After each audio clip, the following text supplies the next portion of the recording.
and managed to briefly stay alongside. Then he gets fully ahead again, but then this is an ambitious dive. And I said before, this happened against the BMW, and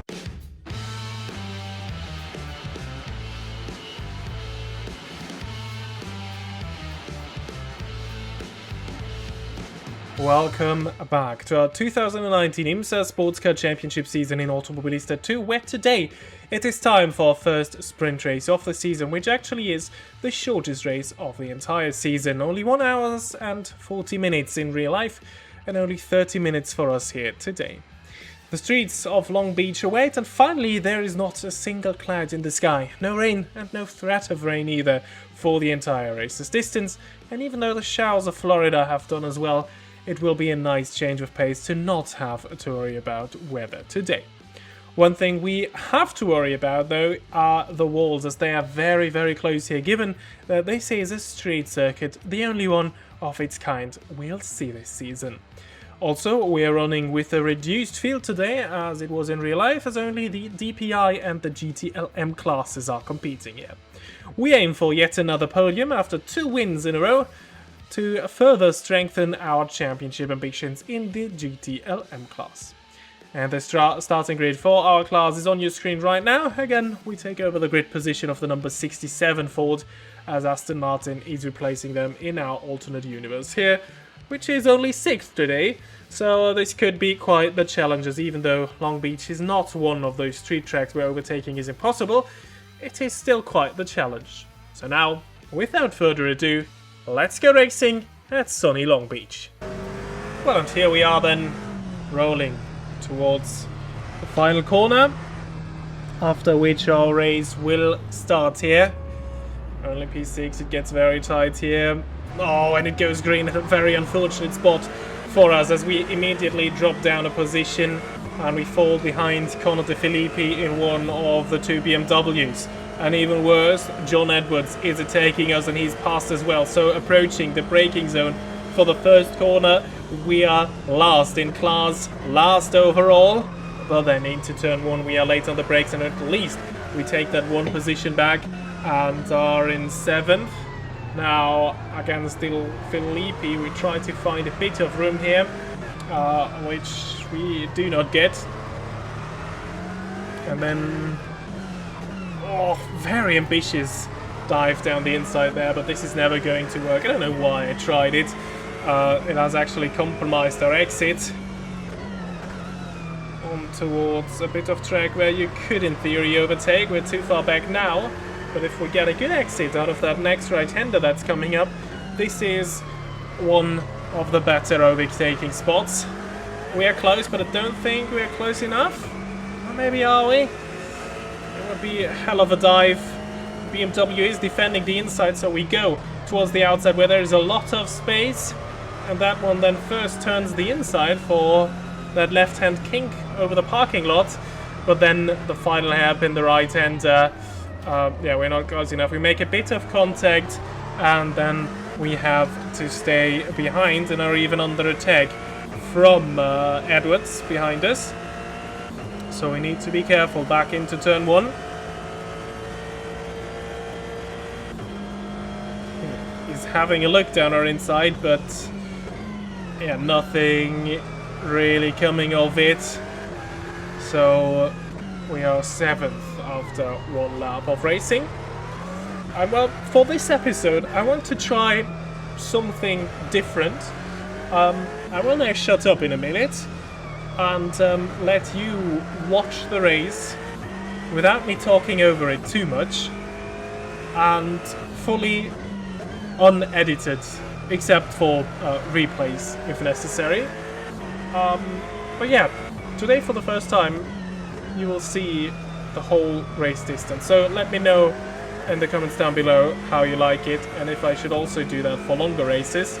As this is only half an hour, I thought this is maybe a good opportunity to try this out.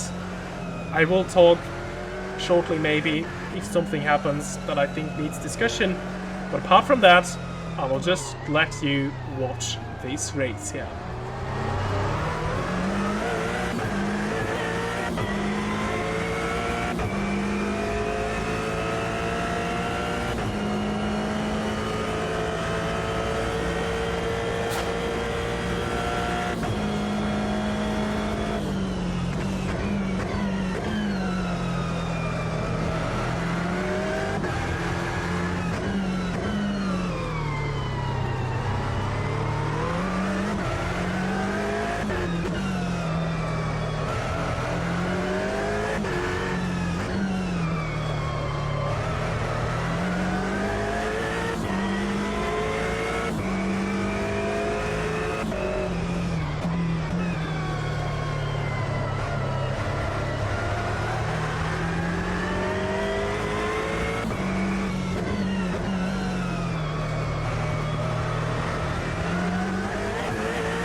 Well, and it was a bit of argy-bargy with the BMW, but prepare for something worse now against our championship rival after 2 rounds, as it seems. Antonio Garcia, he makes it very tight there towards the wall, but there still is a bit of an opening. I try to dive down the inside and manage to briefly stay alongside. Then he gets fully ahead again, but then this is an ambitious dive. And I said before, this happened against the BMW, and this time, yeah, he kind of leans in on me, I lean in on him, and then, yeah, we both make ourselves cost the position. So, yeah, I don't know if I would have gotten the corner, but I certainly didn't with him turning into my left rear. But then again, probably I shouldn't even have been there in the first place. So here's a replay. This, I think, here it's all fine. We were entitled to go alongside him there. But then here we dive down. And then this is where he turns into our left rear, which then means we both go into the wall and the BMWs are through. Yeah, let me know in the comments down below what you think of this action, but I think this one is more on me than on Garcia. I mean, he could have just backed out and probably he would have just lost 1, maybe 2 positions like that, and it was very, very bad for us. But, yeah, it is what it is now. And once more, we have to fight the BMWs. And yeah, at the beginning of this video I said overtaking is very much possible at this track. It turns out to be a bit more difficult though, after all, as yeah, out of the hairpin I just don't get a good exit onto our shoreline drive, which would be the circuit's best overtaking opportunity then into turn 1. But yeah, I just don't get a good exit out of final hairpin.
Well, and we're now in a battle with our teammate with 6.5 minutes to go.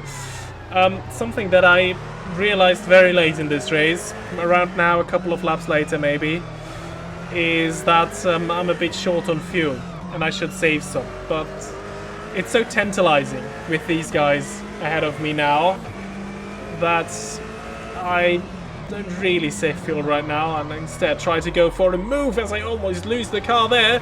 That means I lose a position, drop down to 6th. At least Antonio Garcia in the meantime has made it past Edwards. So we have our main rival now in our mirrors. But it's only a battle for P6. Today others are having the good day. And yeah, my day could get even worse if I don't take care of my fuel. But again, it is too tantalizing. With the 4 cars now just ahead of me. I think we can see all the cars up to P2 ahead of me. Yeah, I want to fight with them and maybe stretch it. It really depends on how the DPIs cross the finish line, whether we make it or not. Right now, I don't see the urgency apparently to really switch into fuel save mode. I go all in on it. My calculations must have been wrong in the beginning. And yeah, let's see if I have to pay the price with only 5 more minutes to go.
Oh, we're now just ahead of us. There is a bit of an accident as Nick Tandy finds the wall. I think it's Tandy in the Porsche. He drops down 2 positions. There is a bit of chaos ahead. We use this to our advantage as we are super late on the race here against Carlo De Filippi, and we take P5. Do we? He's still round our outside, but he backs out of it because he was always going to run out of road here around the outside. And yeah, we're up to P5. Now it's really urgent with the fuel saving. I should really start to do that right now. I do so. I switch down to a lean fuel mixture to try and burn as little as I can. I will also start to upshift earlier and yeah, do a bit of lift and coast. But I think we are in trouble. I think the race will go on for probably 4 more laps. Really depends where the DPI are, because they need to cross the finish line first. And yeah, I will really need to stretch these 6 liters of fuel that are still in the car. As always, we're on double fuel consumption. So just in case you're wondering if the amount of fuel is going down a bit quicker than you would expect, we are on 2 times fuel consumption.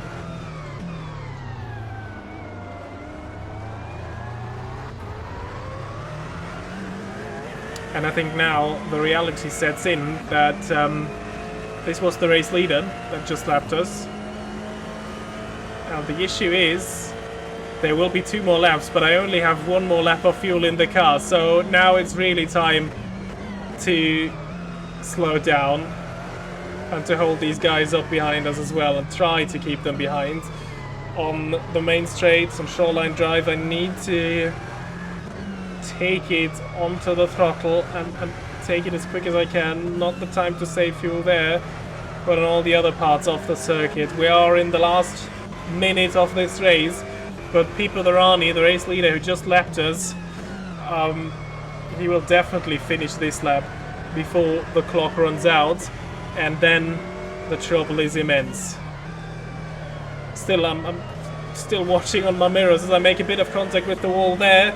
Now the game is telling us, okay, after this lap you won't have another lap of fuel, so we really need to stretch it and hope for the best.